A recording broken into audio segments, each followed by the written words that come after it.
Camera. The camera's my friend. Hello, camera. How are you? I'm doing well.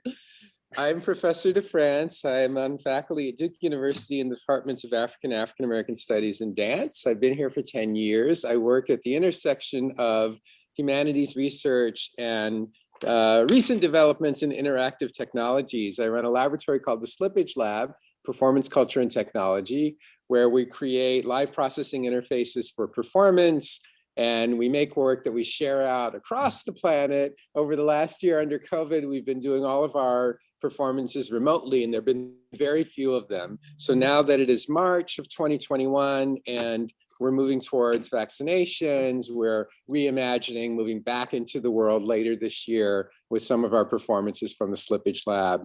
I'm broadcasting from the SLIPPAGE Laboratory, which is in the Rubenstein Arts Complex on Duke campus, which is in the ancestral lands of the Tuscarora, Eno, and Shakori nations of Indian populations. And we honor their memory by remembering them and bringing them into our conversation as we begin our discussion together. So hello. Amazing, yeah.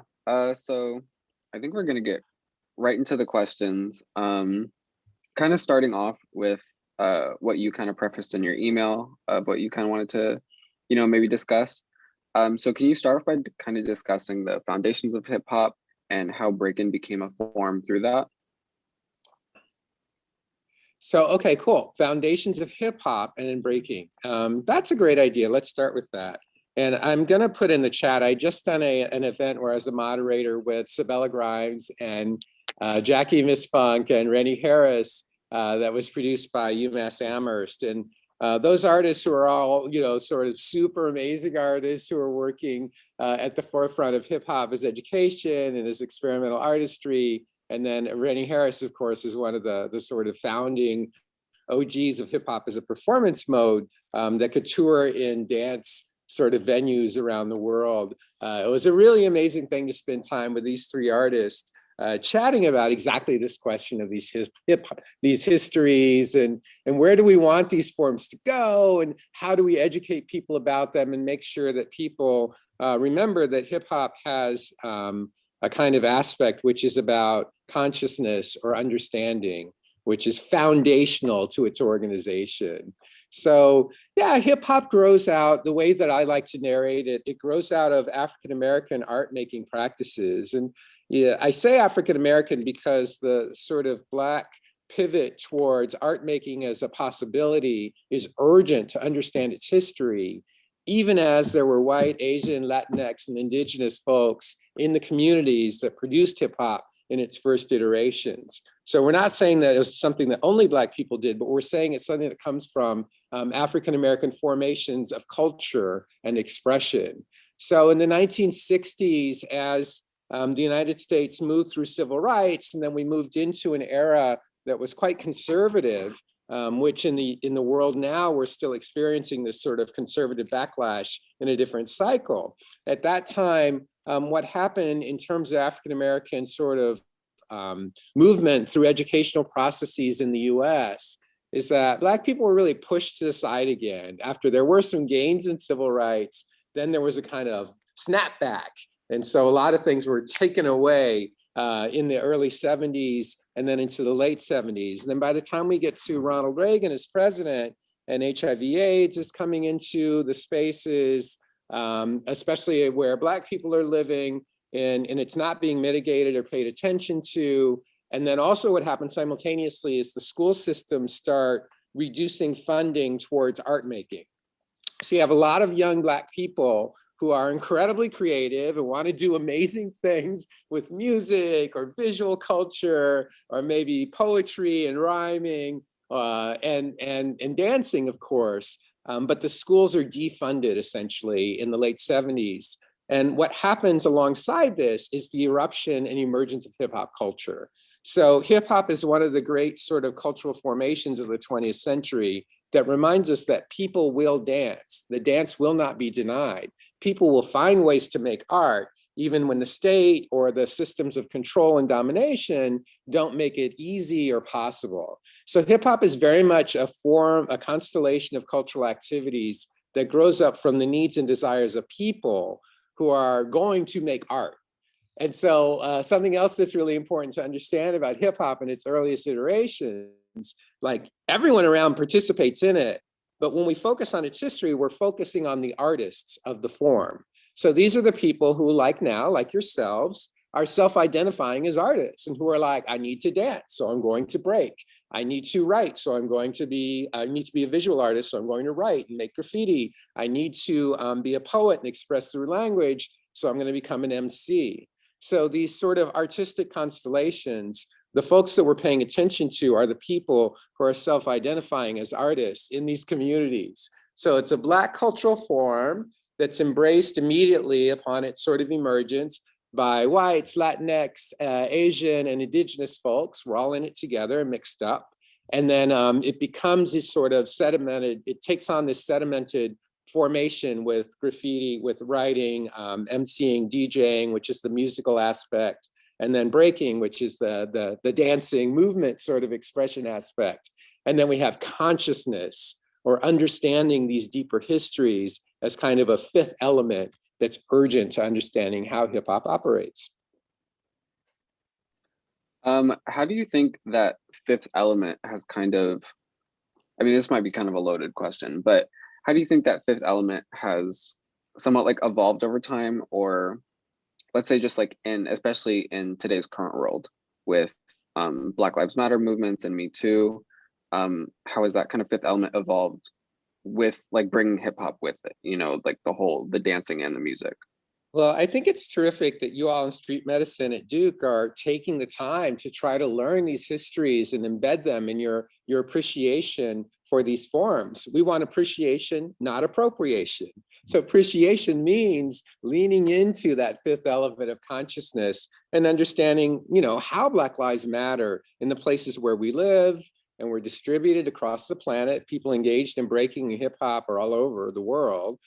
So how are Black people surviving in the places where you live, whether you live in Miami or you live in Oslo or you live in Stockholm or you live in Honolulu? There are Black people there. What's happening for and against Black people? So we start to ask these questions and directly relate it to how we're appreciating dances that we want to share out in TikTok or through a video or through a performance by street medicine.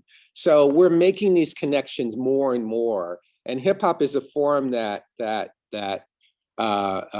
demands these connections. Like if you're going to do your sixth step, or you're going to come up with something, some sort of power move, or you want to do some sort of up rock, you need to understand a sense of its history, a sense of who was doing the movement, a sense of why it came into being, so that your dancing can be full and actually relate to the form. Otherwise, you're doing something else. And hip hop people who live in hip hop do not want to half step. You want to go all in and understand these histories so that your dancing can help be a part of a pedagogy of liberation and abolition. We want hip hop and breaking to help people move towards some sort of freedom, or at least some judicial sort of equity. So we know that that's what this dance form comes from and what it can do. And we have to remind ourselves that that's part of our task as hip hop artists or people really curious about breaking, that we're here also to understand the history and to lend a hand and do something about it. Amazing. You kind of answered this this other question that we had about how would you, characterize, I guess, like the effects that the mainstream popularity of hip hop and associated like Black social dance forms have on the forms themselves and the people that created them. I don't know if you wanted to delve a little bit more into that, but I think you kind of answered. One thing that's really interesting, so I'll go here, Mitchell. One thing that's really interesting now is there are several artists who are creating techniques. And I don't think this is necessarily bad. I think that's fine, that there are artists who are creating or crafting methodologies to learn about how breaking might, kind of like how to, or how to move through these forms of dance or physical expression. And they're always embedding these sort of historical narratives into these techniques. And that's really important because other forms of dance don't necessarily do that. these days. Many forms do. So if you're going to study Bharatanatyam, you're going to know something about the history of the Indian state and how the 7 sort of classical forms were made and when they were made. So hip hop similarly is coming into its own consciousness as a movement form with people committed to helping tell the history as part of sharing out the information of the body. Amazing. So I know that you are you're pretty like well versed in house styles of movement. So could you kind of discuss how break-in and house kind of emerged like in parallel? And I think you had maybe discussed like in your email some like the kind of coded differential of like between genders between the two. Yeah, I'm happy to talk about hip hop and house. And this isn't something that, or breaking in the house, I guess is probably a better way to say it, not just hip hop, but breaking and house. And this is something that's really, it's my area of research and expertise. And I'm still sharing it out and thinking alongside sort of OGs who are breakheads or locking, pop locking experts or early house dancers. And, you know, they're still a little suspicious, but I think there's something in here that's worth sharing. So there's a way when we look at this history of these forms, they do emerge at the same time. So they're all emerging out of, just as I was mentioning before, this sort of moment of backlash against civil rights, which is very similar to what happened recently in the United States as well. There were some civil rights great advances and people were starting to feel like we were moving towards equity, and then there was a snap back. And so we have these kinds of cycles that around the planet we're still dealing with in different sorts of societies and cultures. So this is happening for Black Americans and people who are living in Black American constructs. As we said before, it's not only Black people who are doing house or breaking even from its very beginning, but these are Black cultural formations. So those two things are near each other, but not the same. Hip hop and house, or breaking and house, similarly kind of make space for a kind of more femme kind of presentation in house and a kind of more butch or masculinist presentation in breaking. And that difference is really important, that we needed this duality. I don't want to call it a binary because it's not about separating the two, but it's about maybe turning attention towards femme, you know, things that can flounce and work in circles, and towards square and things that can actually push in terms of kind of angularities. And this kind of duality, it's, you know, it's kind of basic to life and existence and social relationship. Like we all go through our femme moments and our kind of butch moments, if you will. Everyone does that. Black expressive cultures actually sort of live in and get excited by the possibilities of these dualities. So even as breaking is growing up as a very kind of masculinist space that lots of women participate in, but it's quite masculinist in its way, house is emerging and growing up as a kind of femme space where breaking is about kind of demonstrating and having witnesses and showing form that gets pushed out towards the witness or the viewer. House grows up as a kind of circular shared experience. People dance alongside each other. There's not really an audience in house formations. There really weren't ciphers in house. This is interesting, until competition started much later. So in the beginnings of house was like a communal form of expertise that was related to hip hop in its own way.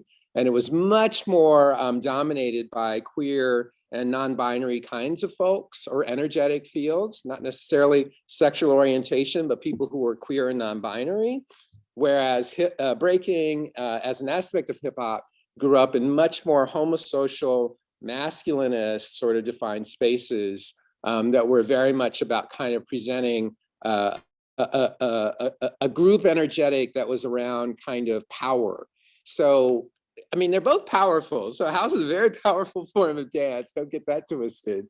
At the same time, house is maybe concerned with circular possibilities and circular sorts of energies, which some people might call femme, or some folks might not like that, and that's cool. But there's definitely a way to think about a femme butch kind of duality among these forms, and then to notice historically that they emerge at exactly the same time.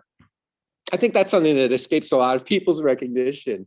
Like, let me ask you that, like, when do you think, if you don't mind, maybe I'll like, when do you think one came before the other?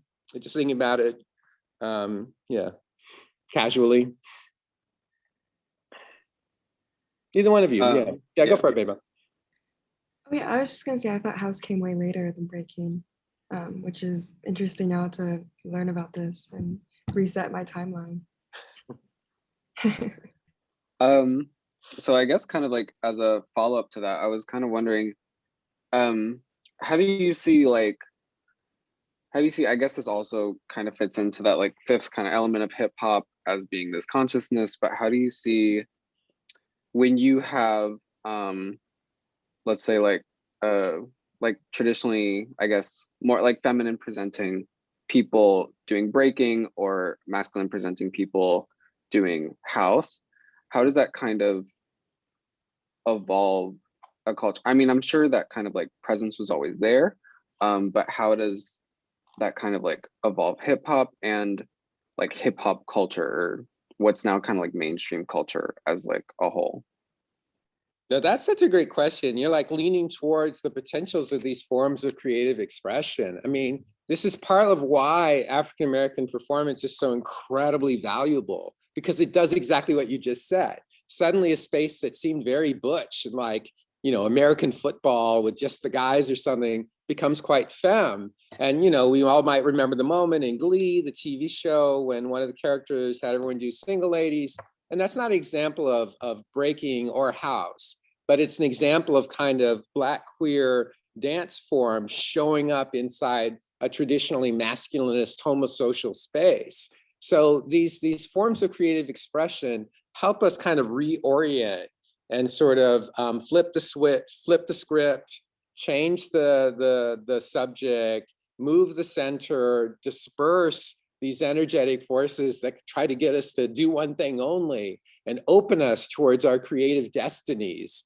That's exactly what these forms do. So yeah, these cultures have changed enormously over the past 45 years or 50 years. I mean, it's been a really long time since we've had breaking and house as forms of dance that we share. So by now, voguing and kiki next to house, now they maybe are distinct a little bit, but they're quite, we understand that they're related to each other and they're quite similar in some ways, even though they have different structures in terms of competition or workshops or sharing it out in terms of partying.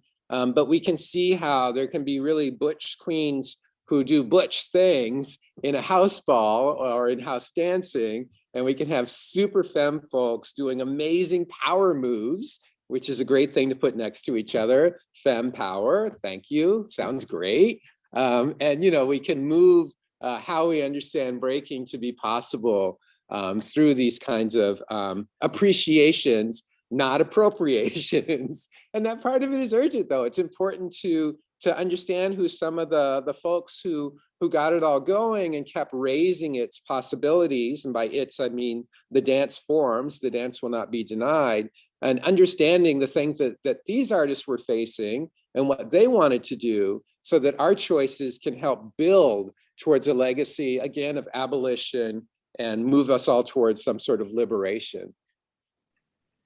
Awesome, thank you so much. I am really interested in what you're saying about appropriation and appreciation, and I think something I've learned is, I think going back to the mainstream popularity of hip hop, I'm wondering, so I've learned in college that like one way of viewing things is that American culture is based on consuming Blackness and consuming Black culture. And I'm wondering how, like through that lens, like how you view this popularity of hip hop and what is that line right now?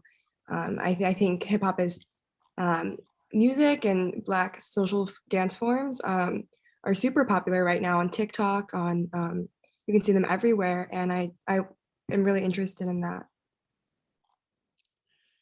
Yeah, I mean, you said it, and inside what you didn't say was a concern around, kind of the conditions for life for Black people. So if we're willing to just kind of take this culture and appreciate it, in quotes, and use it for our own pleasure, what are we actually doing for homeless folks, for kids living in shelters, for folks who are kicked out of their homes for being queer, for folks who are, under the sort of inequities of clean water, like Flint, Michigan. Like, so we have all these places where Black people, let alone the police state and really racist police actions. So we have all these instances where Black people clearly need all of our help. We need your help. We Black people need you people who are not presenting as Black to help us. We need to help each other. And the dance, which is something that can provide pleasure and this sense of possibility, needs to be tied to a willingness to do something about social inequality. We need to keep lining these things up. And so when I talk to different groups about that, like, what does that look like? Sometimes it means if you guys are charging $20 for something, $5 of that for each person goes to some sort of food bank, or it goes to an actual sort of service organization that is on the ground helping Black people find their way through this complicated thing that we call life in the United States and in other parts of the world. But it's a funny thing because we are talking about Black American forms, and there are all kinds of African forms of dance that are having huge impact and doing great things. The Gwara Gwara was something that the South African social dance that showed up in, what's his name? Glover, what's his name? Childish Gambino, thank you. This is America. Yeah. And This is America. So like we all know this dance now. So we see other aspects drawn from other parts of an African diaspora, even the homeland, if you will, the continent of Africa. At the same time, Black American life is so embedded within neoliberal capital that it actually is already, it's like the source code. So if you're looking at TikTok or you're looking at Fortnite, you're seeing Black social dance. Like that's what makes it possible for these platforms to exist, not the other way around. It's not there's a platform and then Black social dance shows up in it. It's actually the other way around. People are excited about their dance and then they're coding to be able to let that dance be shared out more. Like that's how it operates and that's how it works. So yeah, we have a lot bigger responsibility to pay attention to and not to just make things sort of sit in some sort of background or pretend that they don't matter. They matter. It matters that we're paying attention.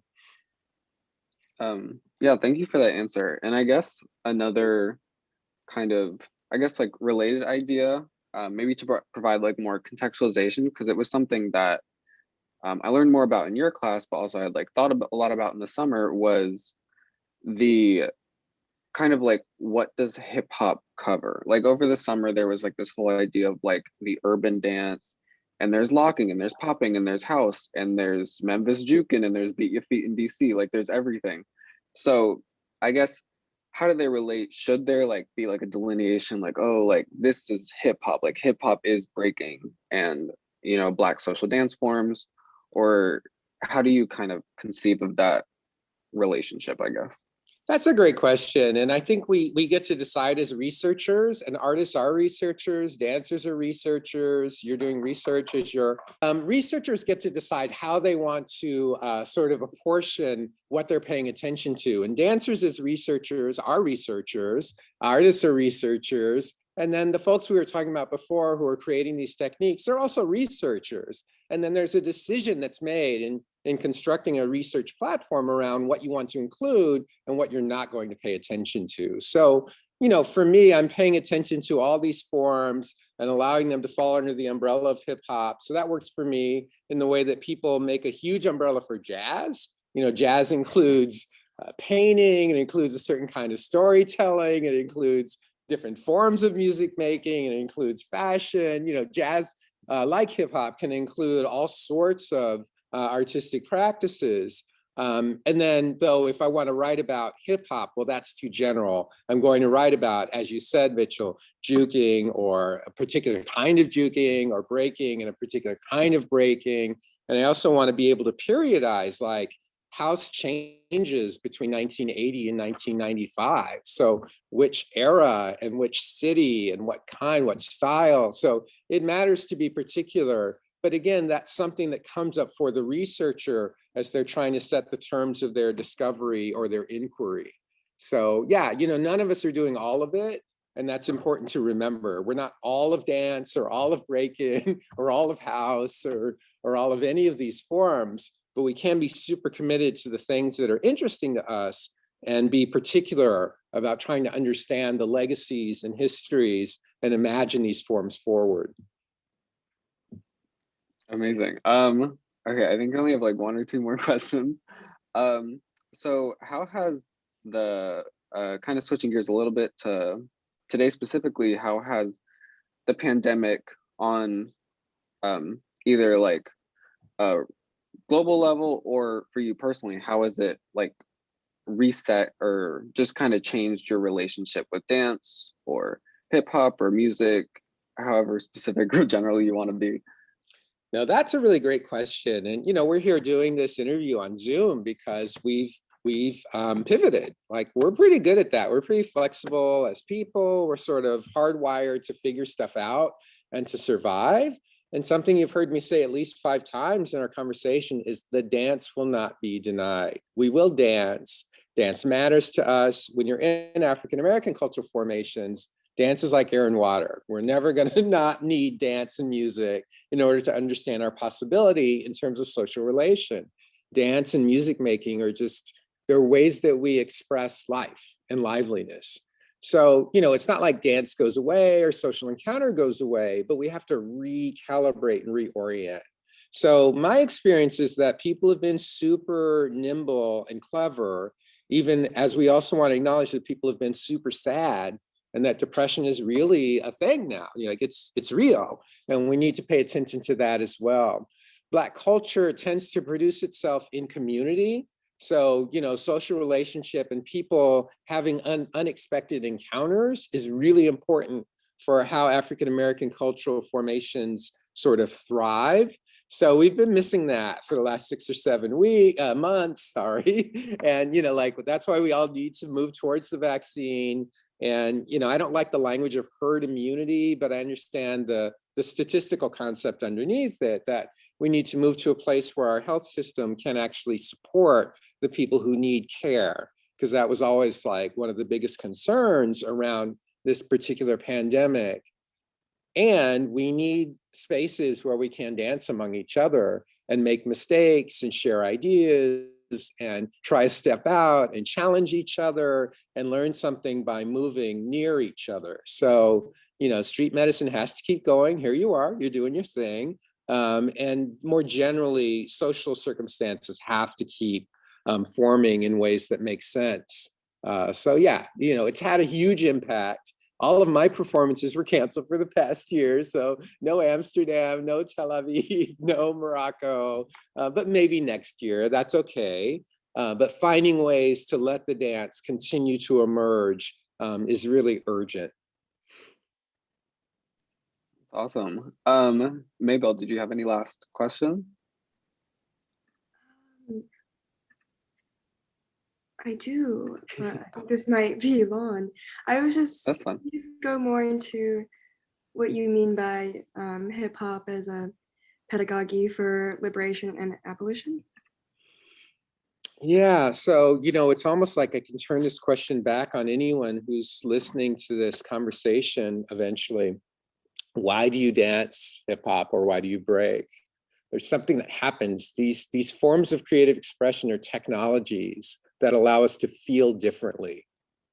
We need any technology that helps us feel. Feeling is kind of foundational to the human sort of experiment, if you will. Like, we feel. And it ties directly back now to these questions of the pandemic and physical distancing. We're really aware of how we feel because we feel bad a lot. Dance, and especially breaking or African American expressive forms, are technologies that encourage a something else. What if you felt differently? And everyone who's paying attention to this call knows that feeling when you kind of get a move and it happens and you can get there, or you're learning the move and something clicks, or you're riding the beat, or you go for the power gesture, like you get it. There's that moment inside of the dance that allows you to feel differently. Well, this is a technology and a sort of strategy towards liberation. This is why these forms exist and how they came to presence. The other side of the story I told before about origins of hip hop is people rising up when the state decided not to support its possibility. Well, we created hip hop as a way to construct our own possibility. So we have an entirely new form of music making, DJing, sampling, laying over overlays, like all of this is new. because it's a mobilization of the technology towards a different end. And the end was a possibility of liberation. How could we move towards our own freedom and our own destiny? We need our art making practices. Graffiti is quite on the nose. So marking someone putting their tag on a subway train that travels around the city. And you see a lot of the young men and women who were doing this in the early days of hip hop saying, this is me demonstrating a movement through the city. My body can't do it, but my artwork can. So again, it's an art making practice that is lined up with liberation and a strategy of abolition, or at least you're going to pay attention to me. You will pay attention to me. So abolition in terms of this idea that I will not be disavowed. I will be here. And we know that this happens in our dancing, in our breaking, in our b-girling, because that's exactly why we like to do it. And that's why it's on TikTok so much, or it's on whatever platform, and shows up as the kind of winning gesture in Fortnite, is because these dances remind us that something else is possible. And it's urgent to have access to this something elseness. In the case of Black Lives Matters, we understand, that this something else is like abolition or liberation, legislative justice, economic equity, access to clean water, being not in a food desert, not by the food line with the crappy food, but closer to the Whole Foods. And then the Whole Foods needs to lower its prices so that people can afford the good food. So this work that we have to do to move towards each other, the dance, when we're aware of what it's for or conscious to it, the dance helps us get a little bit more in line, a little bit more in vibration, pay a little bit better attention, and think a little bit more clearly with complexity around what it is that we can each do to kind of change the terms of social encounter, so that Black communities who are inventing these dances, and Black people, especially young Black women and little Black boys, if you will, who are inventing these dances that end up sort of traveling the world, how can we help? And we must. Yeah, that was a great answer. Thank you so much. Did you have anything else that you wanted to discuss? I don't want to keep you for too long. No, we're almost done here. And thank you so much. And I have a class, that's what I was about to say too. But we're still in lockdown. So you guys, those frats, I mean, I saw the thing in the tunnel. Maybe you guys are in the frat, so no. Shame on you. No, Anyway. we're not. Absolutely not. Anyway, just to the clip I put in the chat, I want to encourage your group to take a listen to that at some point, because you get to hear Rennie and Sabela and Jackie Miss Funk talk about what they're up to, and they're just really up to some super interesting stuff. And it'll just give you some other ways to think about where hip hop, dance, and movement is headed, besides the places you're going to take it. Yeah, we most definitely will. That'll be awesome. Okay, I think that's all that we had. Again, thank you so much.